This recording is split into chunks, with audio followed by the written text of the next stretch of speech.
Hey guys, welcome. So it looks like I'm going to finally be on top of things. And from now until the new year, it's going to be sort of holiday content or things holiday adjacent. Typically, this occurs to me like on December 18th. And so I'm trying to mark my calendar for school vacations and holidays and get ahead of the game. So I am seeing a trend on social media, and it brings up a larger issue that I really want to talk about. And I've talked about this kind of in small ways throughout many podcasts, but I kind of want to tie it all together.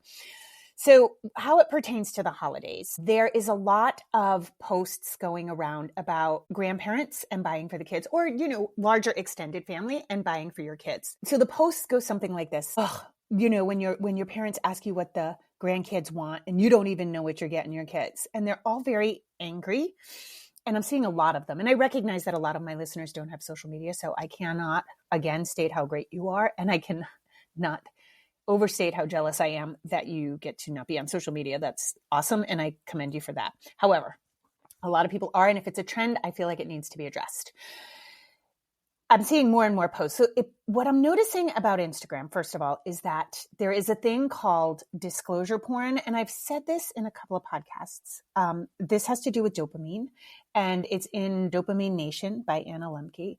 And disclosure porn is when you disclose and you actually get a hit of dopamine. That gives you some dopamine. It sends that transmission, and it's that fast sort of unearned dopamine that we talked about. And a lot of times it's about your hardship, about how hard you have it, how your kid's different, how hard it is for you to parent because you have X, Y, and Z.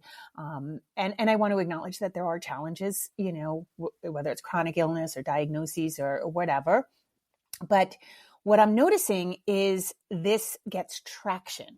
So it gets traction on social media, where there's a pile-on of agreement. Yeah, nobody understands how hard we in this group have it. Nobody understands me.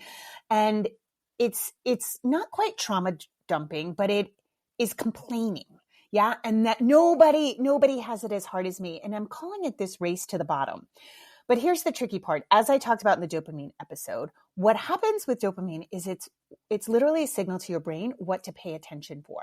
So if you are getting kudos on social media for complaining, and I don't necessarily mean that with judgment. I mean, you're just talking about how hard it is and how hard motherhood is and how hard you have it, and you get a lot of traction. Or you're a person without a following and you just comment and other people pile on in a supportive way. Yeah. You are getting that fast dopamine. And so now your brain, unbeknownst to you, says we're going to pay attention to this. And so you will then start doing more of that. Okay. Now creators are getting traction. And I largely say this with, I'll say quote unquote influencers, because by all accounts, they are, how do I say this? I'm trying to help you guys, right? Like I'm trying to expand on notions in my book. I'm trying to expand on things I've learned through parenting. And I don't consider myself an influencer. I consider myself an educator.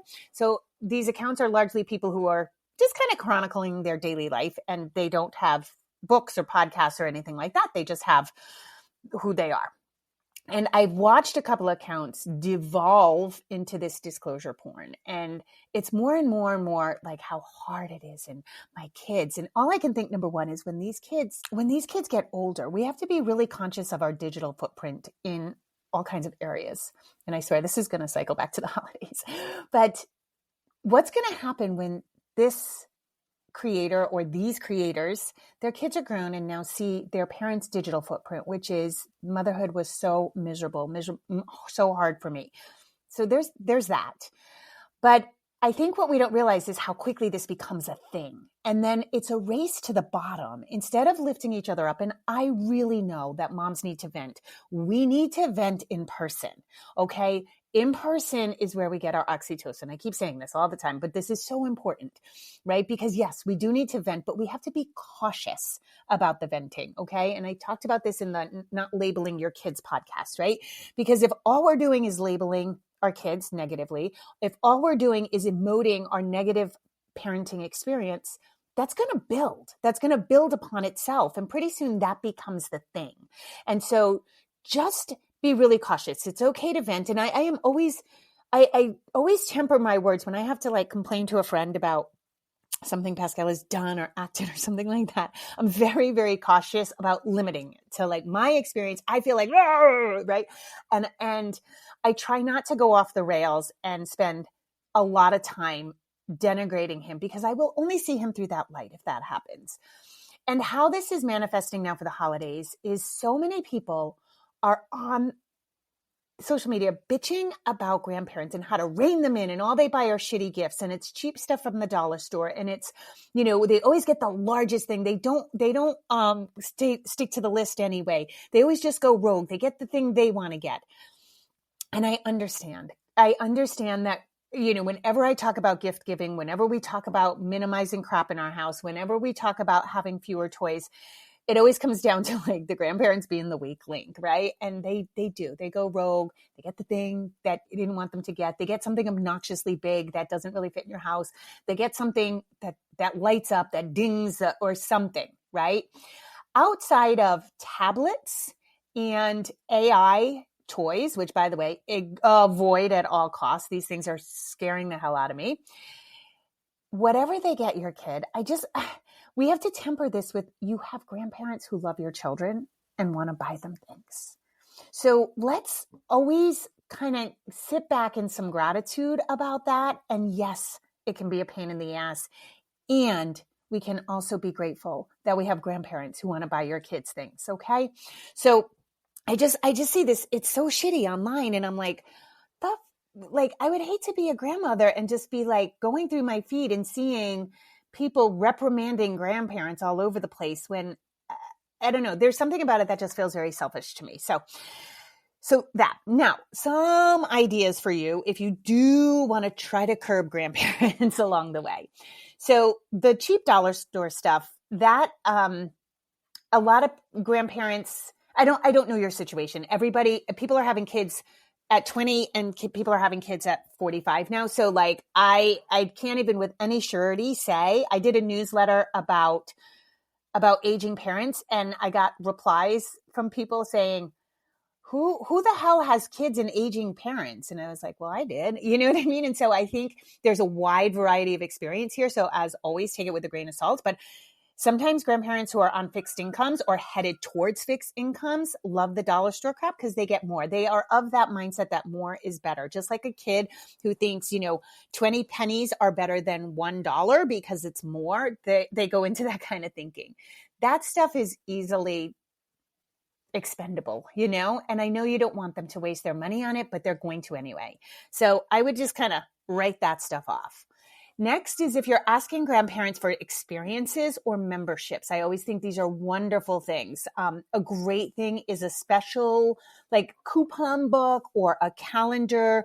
People do this in various ways. They might write letters once a month, but they have like an experience with the grandparents. So maybe it's going out for ice cream, going to a movie, those kinds of things. And you can turn the grandparent to that suggestion.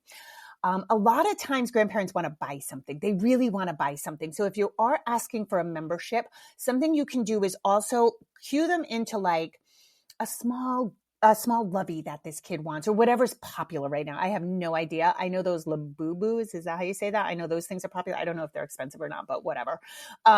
There's always some sort of stuffy or something that's all the rage. So you could say, you know what, we'd love a membership to the aquarium or the children's museum or a subscription that you can get a gift you could even tell them if it's a subscription like a Tinker Box or little passports or something, a cooking thing, whatever it is, you could suggest that they get it delivered to their house so they have a monthly present to bring the kid. And so that might be really kind of cool. There's another one that's Snacks Around the World. I heard that one is pretty good too, where every month you get a thing delivered where it's Snacks Around the World. But you can tell them like, no, I want you to get the credit for it. So have it delivered to your house and then bring it to us, unless of course they're far away. So that's an idea. But a lot of times if they're getting a membership, the thing that disappoints parents is that's a disappointing gift to a kid. So a kid, either it's not something they can open or they open it and it's a piece of paper and it's not something right in front of their face. And so grandparents are suckers for the in-person reaction. They want to see the kid. They want to be loved. They want to be thanked. So maybe that's something that could be really cool.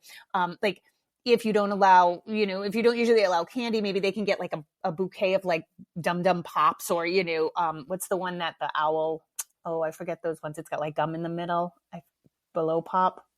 How many counts does it get to the center of I can't remember the ad, but anyway, they could get lollipops or chocolate bars, something like that the kid will be thrilled with. I literally just saw on Instagram that some parents wrapped up a rock and gave it to their daughter because they were just kind of curious about her reaction. She was thrilled. She was like, oh my God, I got a rock. This is the best rock. She showed it to everybody, a rock. So just keep that in mind. So you could steer your parents into a small in-person gift that your child would be thrilled with. And then the membership gift that they won't get quote unquote credit for from the child. So remember that it's all about, they want the reaction from the kid. So it's maybe giving them suggestions of smaller things and then something maybe behind the scenes. No grandparent is going to want to contribute to a gift. Some people try to do that. I tried to do that with Pascal's birthday. It was like, this super well-made huge truck. And I tried to get my mom and my dad, like the ones that are divorced, to chip in, and like, they didn't want to like share that present with the other one. So so it wasn't a good idea. So it's all about that reaction though. And they want that reaction. Again, one time for Pascal's birthday, one of my nieces and nephew, they got him a card and a huge lollipop, like those huge suckers. And I just love that. I loved them knowing that, like, yeah, we can't just go all out for everybody's birthday. So it was so great. It was Pascal's favorite thing. So sometimes a really big lollipop or something like that will get the reaction they want, and the kid will be happy. And then you get the membership or subscription. And then the next thing is, if you are in close proximity of your parents, and you might need to educate them. You might need to educate them on why you have the list you have. And so this might be like, I love you guys so much. I appreciate you guys so much. Please bear in mind how small our house is. Or I'm really not trying to be a snob about the toys, but these are the things I'm looking at. And I was in close proximity of my mom and my stepdad, and pretty close proximity of my father and my stepmom and my family members. And so I was the first family member to come out with like standards, and I admit I probably was obnoxious the first year or two. And then I really settled into that, like, shut up. You've got so many people loving this kid. Like, just shut up.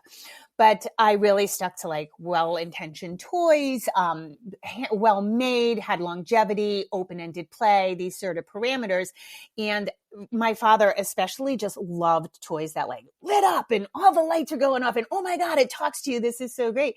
And so whenever he was with Pascal, like over the year, I would really try to educate him. I would like, you know what? I know those things seem great, but do you see what he's doing? Like, he's just pressing buttons. And do you see how he plays with these, like, these open-ended things, these blocks or this toy? And so in observing, I taught my dad to observe him and play. And he was like, oh yeah, like he really, really likes that. Like, he'll play for a long time and he'll play by himself and he doesn't get tired of it. And it's not obnoxiously ringing throughout the house. And so some gentle education when the kids' grandparents are around can be super helpful too. Like, just, not heavy-handed, but just that idea, so that when Christmas rolls around or whatever holiday, we're trying to stay away from those really loud toys because, like, I'm overstimulated, the house is too small, whatever your parameters are. And I find that just goes a long way rather than being like hardcore about your list.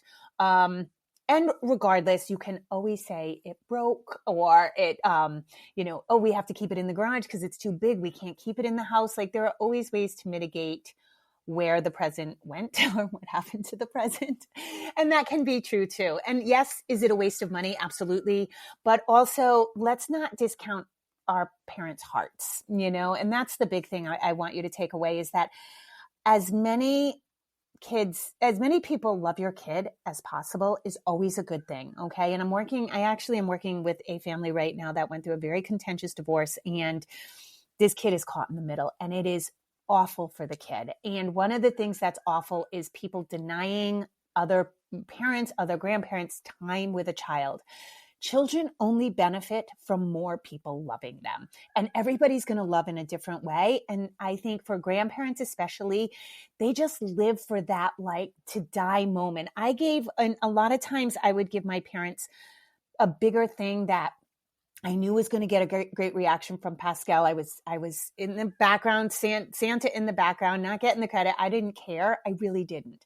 I knew they lived for Pascal's reaction, and so I gave them the heartier present that would send him over the moon. And so I just, maybe because my mom died, not that long ago, I'm sensitive to this, but I also just don't want to, I don't want to get caught in a spiral down the drain of being contentious with our parents over presents.